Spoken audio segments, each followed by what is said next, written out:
에베소서 2장 11절로 22절의 말씀입니다. 한 절씩 교독하시겠습니다. 그러므로 생각하라. 너희는 그때에 육체로는 이방인이요 손으로 육체에 행한 할례를 받은 무리라 칭하는 자들로부터 할례를 받지 않은 무리라 칭함을 받는 자들이라. 그때에 너희는 그리스도 밖에 있었고 이스라엘 나라 밖의 사람이라. 약속의 언약들에 대하여는 외인이요 세상에서 소망이 없고 하나님도 없는 자이더니 이제는 전에 멀리 있던 너희가 그리스도 예수 안에서 그리스도의 피로 가까워졌느니라. 그는 우리의 화평이신지라. 둘로 하나를 만드사 원수된 것 곧 중간에 막힌 담을 자기 육체로 하시고 법조문으로 된 계명의 율법을 폐하셨으니 이는 이 둘로 자기 안에서 한 새 사람을 지어 화평하게 하시고 또 십자가로 이 둘을 한 몸으로 하나님과 화목하게 하려 하심이라. 원수된 것을 십자가로 소멸하시고 또 오셔서 먼데 있는 너희에게 평안을 전하시고 가까운 데 있는 자들에게 평안을 전하셨으니 이는 그로 말미암아 우리 둘이 한 성령 안에서 아버지께 나아감을 얻게 하려 하심이라. 그러므로 이제부터 너희는 외인도 아니요 나그네도 아니요 오직 성도들과 동일한 시민이요 하나님의 권속이라. 너희는 사도들과 선자들의 터 위에 세우심을 입은 자라. 그리스도 예수께서 친히 모퉁이 돌이 되셨느니라. 그의 안에서 건물마다 서로 연결하여 주 안에서 성전이 되어가고 너희도 성령 안에서 하나님이 거하실 처소가 되기 위하여 그리스도 예수 안에서 함께 지어져 가느니라. 아멘. 여러분, 제가 지금 말씀드리는 나라들의 공통점을 한번 생각해 보시기 바랍니다. 아프가니스탄, 이라크, 시리아, 수단, 나이지리아, 북한, 이스라엘, 우크라이나. 어떤 공통점이 있나요? 최근 수년 안에 정치적인 대립과 또한 크고 작은 전쟁과 분열이 있었던 곳들입니다.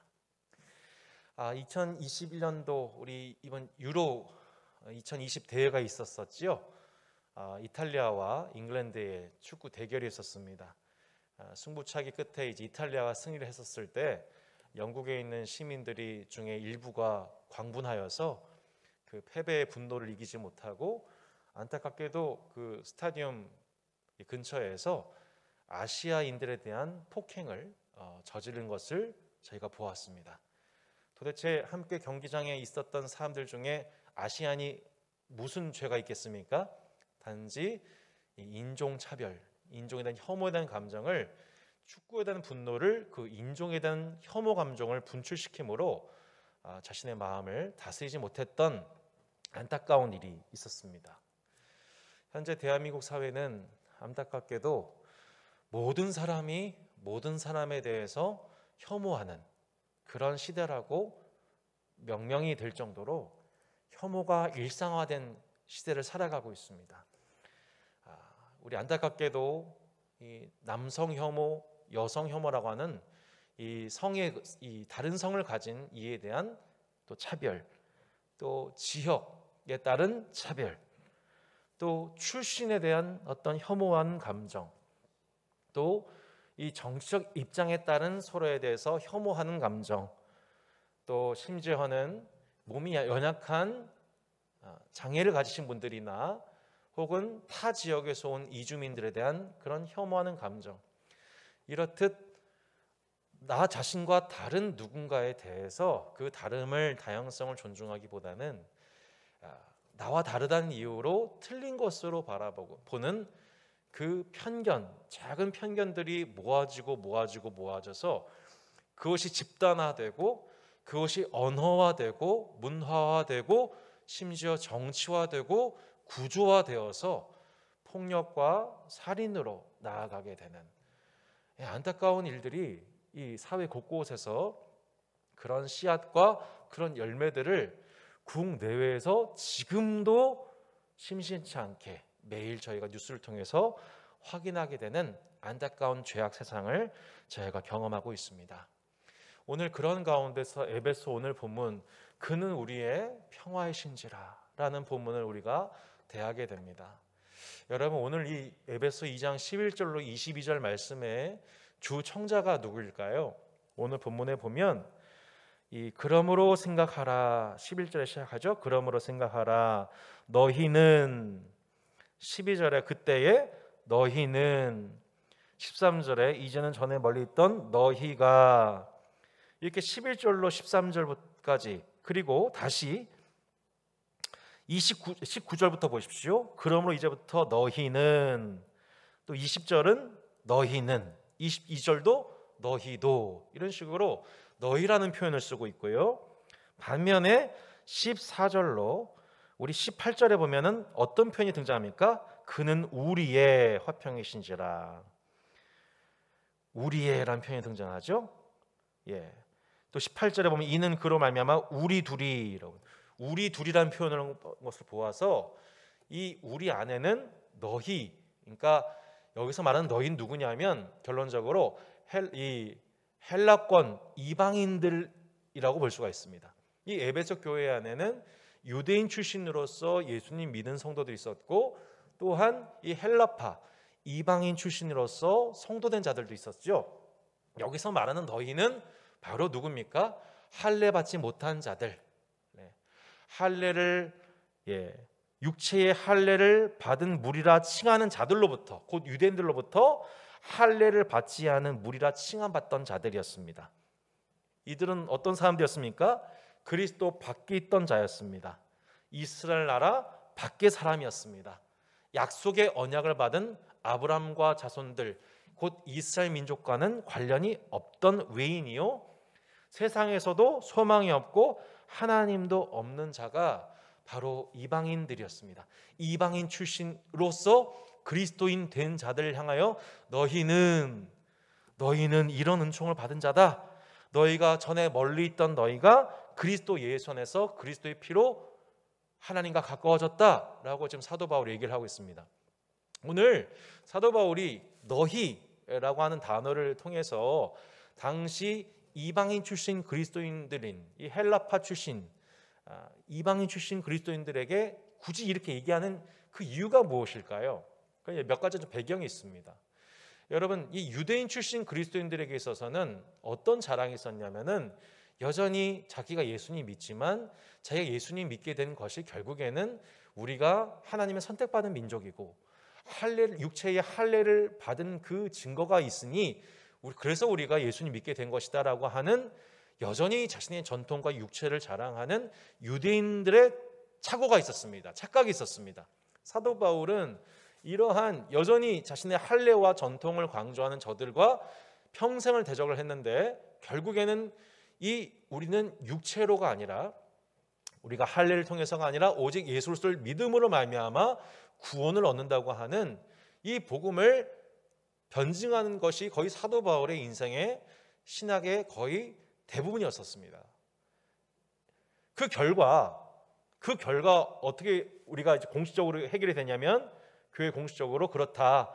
우리가 할례를 받지 않는다 하더라도 예수 그리스도를 믿음으로 누구나 다 하나님의 자녀가 될 수 있다라고 하는 공교회적인 결론에 이르게 되었죠.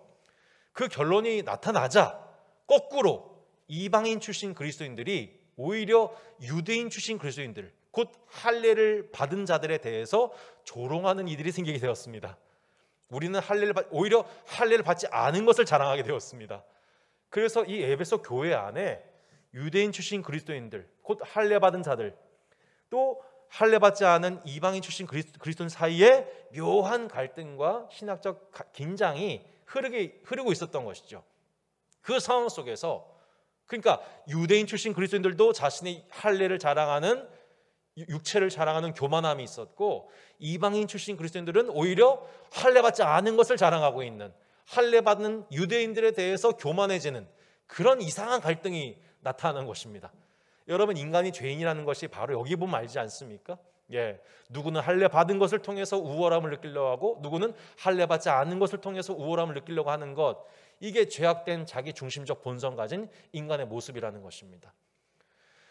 사도 바울이 그래서 너희는 이라고 얘기하면서 이 이방인 출신 그리스도인들 대해서 얘기하는 것이죠. 야, 너희들은 할례도 받지 못한 자들 아니었냐? 약속의 외인된 자들 아니었냐? 하나님도 없던 자요 세상에서 소망도 없던 자다. 한마디로 무슨 말이에요? 겸손하라는 거예요. 겸손하라는 거예요. 유대인들은 유대인들 나름대로 유대인 출신 그리스도인들 향해서는 사도 바울이 너희들 할례 자랑하지 말아라. 너희들 전통 자랑하지 말아라. 진짜 중요한 것은 그리스도 예수를 자랑하는 것이고 성령으로 행하는 것이다. 이거 얘기한 거 아니겠습니까? 유대인 출신 그리스도인들은 유대인 출신 그리스도인 나름대로 사도 바울이 겸손케 했습니다. 근데 또 다른 면에서는 이방인 출신 그리스도인들이 오히려 유대인 출신으로서 그리스도인 된 자들을 오히려 무시하고 오히려 차별하려 했습니다. 사도 바울은 역으로 그 또한 교만한 것이다. 그러므로 뭐하라? 생각하라. 그러면 너희 생각해봐라. 너희는 전혀 언약과는 상관도 없던 자들이다. 너희들이 지금 할례 받지 않은 것을 오히려 자랑하고 있는데 그 또한 영적 교만이다 라고 바울이 말씀하고 있는 것이죠. 성도 여러분, 우리가 교회 생활을 하다 보면 우리도 우리 자신 모르게 우리 육체를 자랑하게 되는 경우가 참 많습니다.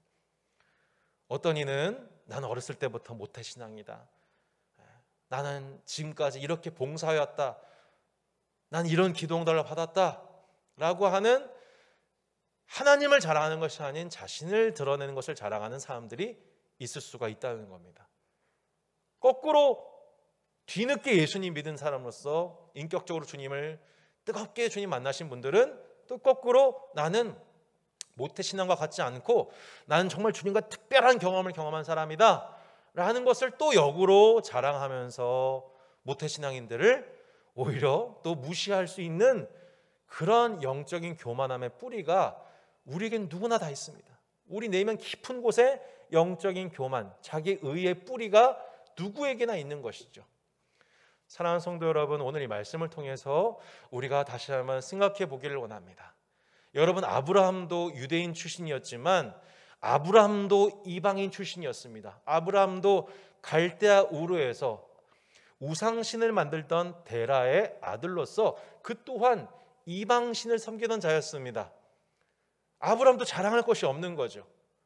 유대인이나 헬라인이나 로마인이나 누구나 다 우리는 예수 그리스도를 믿음으로 말미암아 구원을 얻게 되는 것인 줄로 믿습니다.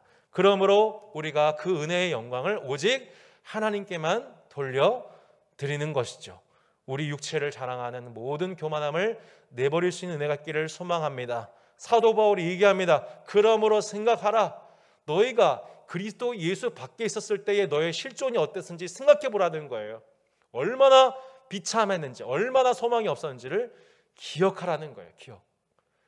여러분, 이 신명기 말씀에 보면 출애굽한 이스라엘 백성들에 대해서도 하나님이 계속해서 반복해서 말씀하신 바가 무엇입니까?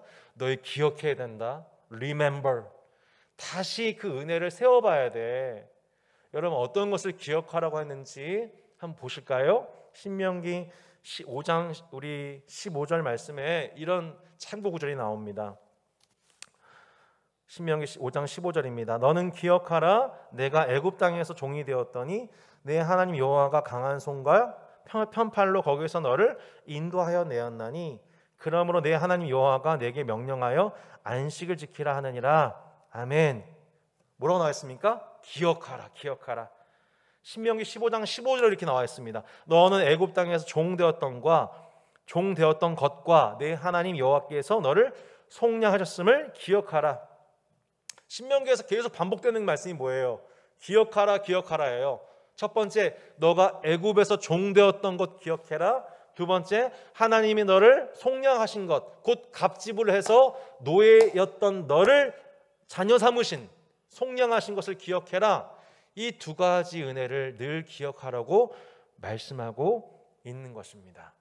여러분, 진정한 안식은 어디에서 옵니까? 기억하는 거예요. 성도 여러분, 오늘 수예배 자리가 참 복이 있는 자리입니다. 왜요? 하나님 말씀을 통해서 내게 베푸신 은혜가 무엇인지를 기억하는 자리이기 때문입니다. 하나님이 나를 하나님을 알지도 못했고 약속에 대해서는 외인이었으며 세상에서 소망도 없이 하나님을 알지 못하고 살아갔던 곧 육체의 욕심을 따라 살아가며 또한 하늘의 악의 영들의 지배를 받으며 세상 풍조를 따라 한평생 살다가 종되어 살다가 죽을 수밖에 없던 운명이었던 우리를 위해서 하나님께서는 그 세도로부터, 육체의 욕심으로부터, 하늘의 악의 영으로부터 우리를 애고로부터 구원하여 오셨다는 것입니다. 또한 우리를 속량하여 오셨다는 것입니다. 여러분, 이것을 기억하는 은혜가 있기를 축복합니다. 우리가 매 주일 예배 때마다, 또 오늘 수요 예배, 아니 매일 우리가 기억해야 될 게 뭐예요? 하나님이 나를 그렇게 애굽에서 구원해 주셨다는 것입니다. 세상 나라에서 하나님 나라로 우리를 구원해 주셨다는 것입니다. 여러분, 이것이 얼마나 감사합니까? 이것 하나만으로도 우리의 평생 은혜가 넘치는 줄로 믿습니다. 이것을 기억할 때, 이것을 끊임없이 기억하라는 거예요. 생각하라는 거예요. 마찬가지죠. 이방인 출신 그리스도인들, 너희들 기억해야 된다. 너희들 기억해야 돼. 너희가 그리스도에서 밖에 있을 때가 있었어. 아, 그렇지. 내가 처음부터 이렇게 은혜 생활한 게 아니었지. 내가 이렇게 하나님 말씀 통해서 은혜 받고, 예배 통해서 은혜 받고, 공동체 생활 통해서 은혜 받는 삶이 어떤 내 노력으로 주어진 것이 아니라 하나님의 은혜로 나를 선택해 주셨기 때문이었지 하는 것을 기억하면서 겸손하라는 거예요. 하나님께 겸손하고, 두 번째, 나와 다른 민족의 그리스도인에 대해서 겸손하라는 거예요. 성도 여러분, 우리가 평생 하나님의 은총을 받아 누리는 성도의 비결이 무엇입니까? 하나님의 은혜에 감사하고 하나님 앞에 겸손한 것입니다. 또한 나와 다른, 출신이 다른 성도들에 대해서조차도 우리가 나와 다르다고 차별하는 것이 아니라 도리어 그들 앞에 겸손한 것, 여러분, 그것이 교회가 하나님의 은혜를 충만하게 누리는 비결인 것입니다. 성도 여러분, 그러므로 생각하십시오. 이 코로나의 비참한 가운데서도 여러분 매일 여러분 이것을 기억하십시오. 그렇습니다. 주님, 내가 그리스도 예수 밖에 있던 자였습니다. 세상에서 한평생 종로로 타며 살다가 죽을 수밖에 없던 운명이었습니다. 그런데 주님이 나를 구원해 주시니 감사합니다. 나를 속량하시니 감사합니다. 내 평생 하나님의 선하심과 인자하심이 함께 하시는 임마누엘의 은총을 받은, 이 언약을 받은 나는 축복받은 사람입니다 라고 감사할 수 있는 저와 여러분 되기를 소망합니다. 12절에 보면 그때 너희는 그리스도 밖에 있었고 이스라엘 나라 밖에 사람이라, 약속의 언약들에 대하여는 외인이요 세상에서 소망이 없고 하나님도 없던 자였다는 거예요. 그래서 유대인들은 이방인들에 대한 이 멸시와 혐오가 매우 도같이 나쳤습니다. 오죽하면 실제로 이 유대인들은 하나님이 도대체 이방인을 왜 만드신 거야? 이런 것에 대한 토론을 했다고 해요. 토론의 결과가 여러분 뭔지 여러분 아십니까? 지옥의 땔감으로 사용하시기 위해서. 이게 유대인들이 내린 세계관의 결론이었다는 거예요. 도대체 저 혐오스러운 집단을 왜 하나님 만드셨을까? 결국은 저들을 지옥의 땔감 삼으시기 위해서라고 실제로 생각했다는 것입니다. 그래서 실제로 이방인 어머니가 극한 진통을 느끼는 순간조차도 그에게 도움을 내밀지 않았던 것이, 그것을 합법적인 것이라 여기지 않았던 것이 실제 유대인 사회에서 일어났다는 일이라는 거예요. 이렇게 이 유대인들 안에 깊은 이방인들은 혐오 감정이 있었던 것이죠. 사도행전 우리가 말씀 보고 있는데, 여러분 베드로가 고넬료 곧 이방인의 집에 가서 이 복음을 전하고 세례를 베풀기까지 얼마나 많이 성령님이 그를 타이르시고 그 안에 있는 혐오, 그 이방인들에 대한 어떤 배제하는 감정, 차별하는 생각, 그 세계관을 지우시기 위해서 베드로에게 얼마나 많이 설득하셨는지 모릅니다. 우리 사도행전 보고 있지만 결국 그렇게 해서 하나님께서 하신 일이 무엇입니까? 안디옥 교회가 태동하게 하셨고, 안디옥 교회 안에 많은 헬라의 이방인들이 예수님 믿게 하셨고, 결국에는 세워진 안디옥 교회가 사울과 바나바를 통해서 하나님 말씀을 양육받고 저절이 제자가 되었을 때, 오히려 예루살렘 교회 형제들이 이 기근을 당했을 때 그들에게 부조하며 형제애를 발휘하지 않았습니까?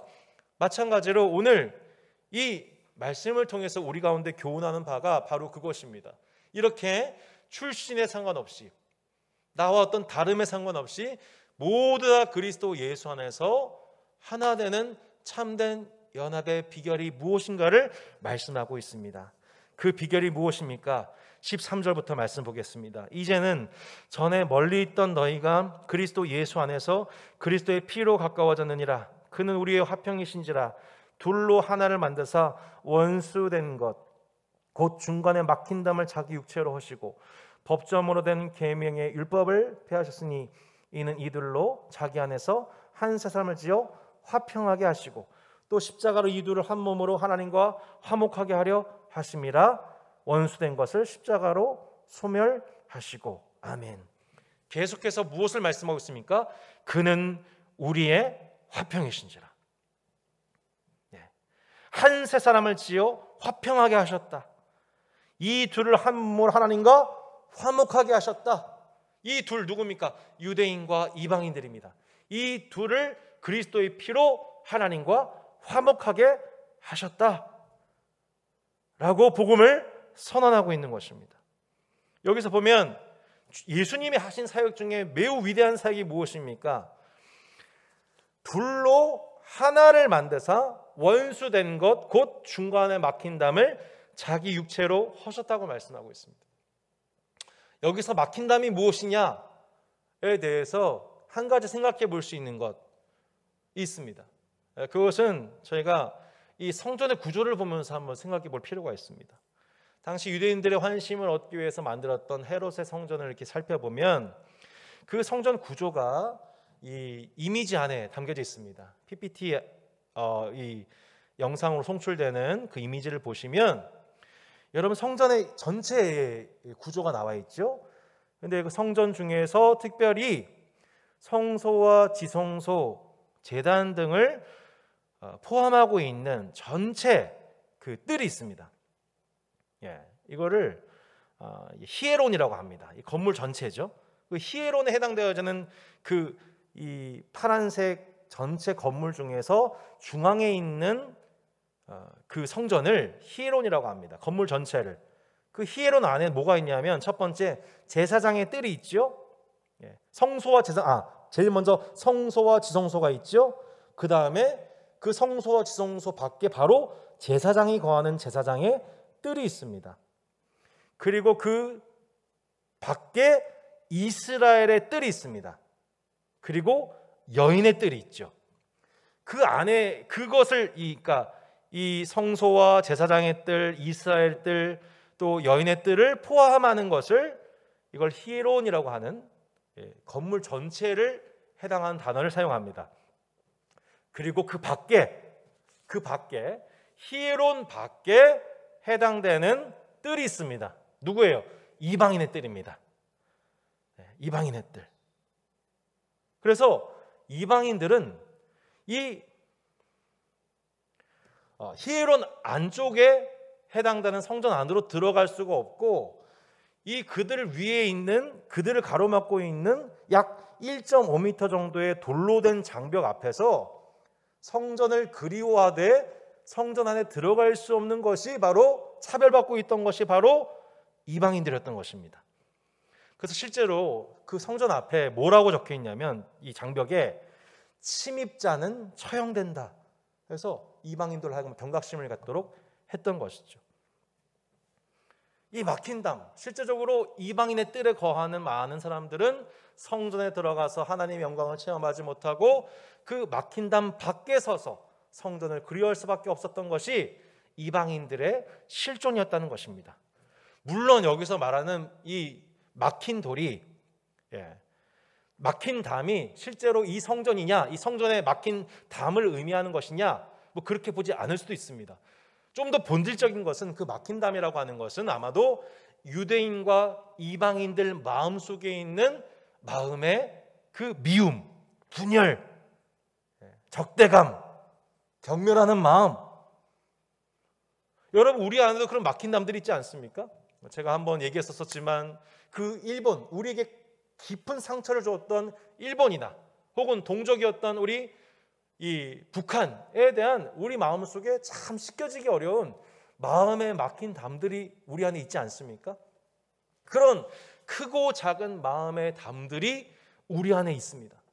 여러분, 그것은 비단 민족적인 감정만이 아닙니다. 우리가 신앙생활하고 또 사회생활 하다 보면 우리가 어쩔 수 없이 또 미워하게 되는 그런 이웃이나 또 교회 내에 형제가 얼마든지 있을 수가 있습니다. 먼데 있는 것이 아니라 가장 가까이 내 가족 중에 그 막힌담이 형성돼 있을 수가 있는 것이죠. 그런데 예수 그리스도께서 하신 일이 무엇이라는 것입니까? 이제는 전에 멀리 있던 너희가 그리스도 예수 안에서 그리스도의 피로 가까워졌느니라. 그는 우리의 화평이신지라 둘로 하나를 만드사 원수된 것 곧 중간에 막힌 담을 자기 육체로 허셨다고 말씀하고 있는 것입니다. 성도 여러분, 그리스도 예수의 십자가의 공로를 믿으십니까? 그렇다면 그리스도 예수께서 우리와 타인 사이에 막힌 담을 허무시고 둘을 하나 되게 하신 사역을 십자가에서 이루셨다는 것을 믿으시기를 바랍니다. 그래서 우리 내면 속에 있는 막힌 담들이, 그것이 어떤 민족적인 감정이든 이웃에 대한 감정이든 가까운 내 가족에 대한 감정이든 교회 내에서 성도에 대한 감정이든 그 막힌 담을 허신 예수 그리스도로 말미암아 여러분 진정한 화평이 우리 가운데 임하기를 예수 이름으로 축원합니다. 아멘. 여기서 말씀하는 이 화평이라는 단어가 에이레라는 단어예요. 그런데 이 에이레라는 단어는 사실은 이 화평이라는 단어는 나기보다는 사실은 평화라는 단어가 좀 더 어울립니다. 평화. 그는 우리의 평화이신지라. 그러니까 화평이라는 것은 걱정이나 탈이 없는 어떤 개인적이고 내적인 평안을 의미하지 않습니까? 근데 여기서 말씀하는 어떤 것은 화평이라기보다는 평화, 주는 우리의 평화시다. 유대인과 이방인 사이에 막힌 담을 허무심으로 우리의 평화를 회복하셨다. 샬롬을 회복하신 분이시다. 그 평화를 이루심으로 우리 가운데 주어지는 것, 물론 개개인적인 화평이죠. 성도 여러분, 예수 그리스도는 우리의 평화이십니다. 모든 막힌 담을 허무시는 참 평화이십니다. 예수 그리스도께서 전 인류 가운데 있는 모든 막힌 담들을 허무시고 마침내 우리 가운데에 이 땅에 평화를 이루실 유일한 지존자이심을 믿으시기를 바랍니다. 아멘. 그래서 이 적대적인 유대인과 이방인들 사이에 있던 미움과 증오를 버리게 하시고 화해케 하시는 그 중보자요, 화목자로서 예수님께서 십자가에서 죽으셨다는 것입니다. 우리 사이에 원수된 것이 있습니다. 그 원수된 것이 무엇입니까? 15절에 나와 있는 법조문으로 된 계명의 율법을 폐하셨다. 법조문으로 된 계명의 율법, 이게 원문상으로 보면은 규정들 안에 있는 계명들의 율법이라는 뜻입니다. 유대인들은 율법이 총 613개의 계명들로 구성된 것으로 보고 그것을 익혔습니다. 여기서 말씀하는 율법을 폐하셨다는 것은 하나님이 우리 가운데 주신 그 율법 자체를 폐했다는 말씀이 아니고 이방인들과 유대인들 사이를 분리하고 두 집단 사이에 적대감을 불러일으킨 원인으로서의 율법을 폐하셨다라고 말씀하고 있습니다. 그것을 폐하심으로 이 둘로 자기 안에서 한 세 사람을 지어 화평하게 하셨다고 말씀하고 있는 것입니다. 절대로 그 율법 613개의 율법 규정상으로는 유대인들과 이방인들이 절대로 하나 될 수가 없습니다. 그 규정들로 말미암아 그 안에서 해석과 오해들로 말미암아 저들은 절대 하나 될 수가 없습니다. 근데 그 율법에 대한 해석들을 그리스도께서 잘못된 율법주의자 해석들을 폐하심으로 이제는 마침내 저들이 그리스도 안에서 한 세 사람 되게 하셨다고 말씀하고 있는 것입니다. 총 4가지를 우리 가운데 몇 가지를 말씀하고 계십니다. 네. 주님이 우리를 어떻게 축복하셨는가? 총 6가지 정도가 나옵니다. 새로운 정체성, 이방인과 유대인들의 마음속에 있는 막힌 담을 허무심으로 저들에게 새로운 정체성 6가지 정도를 주시는데 첫 번째가 무엇입니까? 15절에 한 세 사람을 지어 화평하게 하셨다. 한 세 사람, 세 사람인데 하나 된 세 사람이라고 말씀하시면서 그 교회가 바로 유대인과 이방인들 사이에 있던 막힌 담을, 그 증오와 마음속의 우월감과 그런 이 서로를 차별했던 마음들 다 무너진 한 세 사람을 지어 화평하게 하셨다. 첫 번째, 한 세 사람이라고 말씀합니다. 두 번째가 무엇입니까? 16절, 십자가로 이 둘을 한 몸으로 만드셨다. 한 몸. 이제는 더 이상 다른 몸이 아니라 머리 대신 예수 그리스도를 함께 섬기는 한 몸이 되었다라고 복음을 선언합니다. 그리고 19절 보시기 바랍니다. 네. 그러므로 이제부터 너희는 외인도 아니요 나그네도 아니요 오직 성도들과 동일한 시민이요. 동일한 하나님의 시민이라는 거예요. 또한 하나님의 권속이라. 하나님의 권속, 다른 말로 무슨 뜻입니까? 한 집안 식구가 되었다는 것입니다. 한 집안 식구, 한 운명이 되었다는 거예요. 20절, 너희는 사도들과 선자들의 터 위에 세우심을 입은 자라. 터 위에 세우심을 입은 자, 같은 뿌리 위에 세워진 존재들, 그리스도 예수께서 친히 모퉁이 돌이 되셨느니라. 네. 달라 보이는 두 건물에 모퉁이 돌 대신 예수 그리스도로 말미암아 한 건물이 되었다고 말씀하고 있습니다. 21절, 그의 안에서 건물마다 서로 연결하여 주 안에서 성전이 되어가고 너희도 성령 안에서 하나님이 거하실 처소가 되게 하여 그리스도 예수 안에서 함께 지어져 가느니라. 한 성전이 되어가고 있다는 겁니다. 아까 제가 그 건물 성전 얘기할 때에 히에론이라고 하는 건물 전체의 성전을 말씀드렸죠. 근데 여기서 쓰이는 이 성전이라는 단어는 나오스라는 단어입니다. 아까 다시 한번 그 그림 한번 가보시겠습니까? 네, 그러니까 제사장의 뜰, 이스라엘의 뜰, 또 여인의 뜰, 성소와 지성소를 다 포함하는 것을 히에론이라는 단어를 썼습니다. 근데 여기서 우리가 주님 안에서 성전으로 지어져 간다라고 할 때 성전이라는 단어는 나오스라는 단어입니다. 성소와 지성소를 사용할 때 쓰는 단어가 바로 나오스입니다. 이 유대인이나 이방인이나 다 함께 막힌 담을 허무신 예수 그리스도로 말미암아 함께 주님이 직접적으로 거하시는 하나님의 성전, 성소와 지성소로 세워지게 된다. 나오스로 세워지게 된다는 것을 복음을 선언하고 있는 것입니다. 성도 여러분, 우리의 예수 그리스도, 막힌 담을 허무신 예수 그리스도를 말미암아 우리에게 주어진 새로운 정체성 6가지가 무엇입니까? 우리가 예수 그리스도를 말미암아 나와 다른 그 사람들과 더불어서 한 새 사람이 되었다. 한 몸이 되었다. 동일한 시민이 되었다. 하나님의 권속이 되었다. 한 터 위에 세우심을 받았다. 다른 말로 한 건물이 되었다. 마지막으로 한 성전이 되었다. 하나님이 직접적으로 거하시는 하나님의 성전으로 우리가 부르심을 받았다라고 성경은 우리 가운데 말씀하고 있는 것입니다. 그래서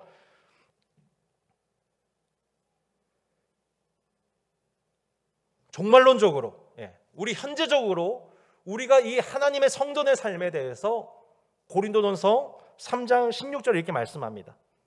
너희가 하나님의 성전인 것과 하나님의 성령이 너희 안에 계신 것을 알지 못하느냐. 아멘. 우리가 이 땅에서 사랑하는 형제 자매들과 더불어 한 교회를 이루어서 이 땅에서 서로 격려하고 서로를 위해서 기도해야 될 제목이 있다면 그것이 무엇입니까? 이미 거하시는 하나님의 성전으로서 거룩하게 하여 주옵소서. 죄를 경계하고 이 땅에서 하나님의 거룩한 성전으로 지어져 가도록 서로를 격려하는 것, 가르치는 것, 기도하는 것, 이것이 이 땅에서 저와 여러분이 따스한 교회로, 주의 몸된 교회로 부르신 목적인 것입니다. 그 결과가 무엇입니까? 하나님의 계시록 21장 3절 말씀입니다. 하나님의 장막이 사람들과 함께 있음에 하나님이 그들과 함께 계시리니 그들은 하나님의 백성이 되고 하나님은 친히 그들과 함께 계셔서. 죄로 말미암아 하나님의 성전으로서의 기능을 잃어버렸던 이 아담과 하와의 후예된 우리들이 이제는 예수 그리스도로 말미암아 하나님이 거하실 영광스러운 성전으로 함께 지으심을 받아 궁극적으로 이제 하나님을 모신, 마치 에덴 동산에 하나님과 함께 거했던 아담과 하와의 실종과도 같이 영원토록 하나님을 모시는 성전으로서 우리가 준비되어 가고 결국에는 그렇게 완성될 것이다 라고 말씀하고 있는 것입니다. 누구만요? 유대인만이 아니라 유대인이나 헬라인이나 이방인이나 야만이나 남자나 여자나 어른이나 어린아이나 차별하지 않고 모두 예수 그리스도 안에서 모든 막힌 담이 무너진 훗날 더 이상 우리는 북한과 남한을 경계하지 않을 것입니다. 차별하지 않을 것입니다. 일본과 한국 사이에 그 미워했던 모든 감정들이 다 사라지게 될 것입니다. 우리가 서로 인종으로 차별했던 것들, 서로 전쟁했던 것들, 다시는 인종의 이름으로, 민족의 이름으로, 혹은 이 성별 간의 갈등으로 서로 간에 혐오하고 차별하고 전쟁하고 무기를 들고 창검을 겨두는 그 모든 일들이 다 그 차별과 불의의 질서는 종식되고 하나님의 평화가 온전히 임하여 하나님의 화평과 의를 누리는, 충만하게 누리는 그런 종말론적인 하나님의 나라가 이 땅 가운데 완성되게 될 줄로 믿습니다. 그 하나님의 나라를 완성하는, 그 하나님의 나라를 이 땅 가운데에 느끼게 해주는, 미리 보여주는 모델 하우스로서 주의 몸된 교회를 하나님께서 이 땅에 먼저 세우신 것입니다.